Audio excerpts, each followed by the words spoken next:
നിനക്ക് എന്താ വേണ്ടത്? എൻ്റെ ചേട്ടൻ പുറത്തിറങ്ങിയിട്ടുണ്ട്. പറഞ്ഞായിരുന്നോ? പുള്ളി എൻ്റെ അത്ര ഫണ്ണല്ല, ഇച്ചിരി വയലൻ്റാ.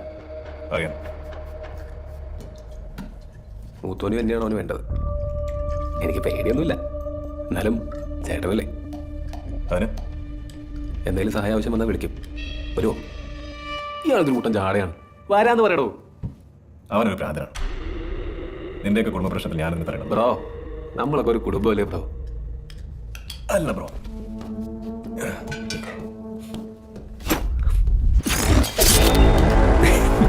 എനിക്കറിയാം എന്താ വരുമെന്ന്. ഇല്ലെങ്കിൽ ചാത്തന്മാർ തന്നെ കൊണ്ടുവരും. നീ വിളിക്കും, നമുക്ക് നോക്കാം.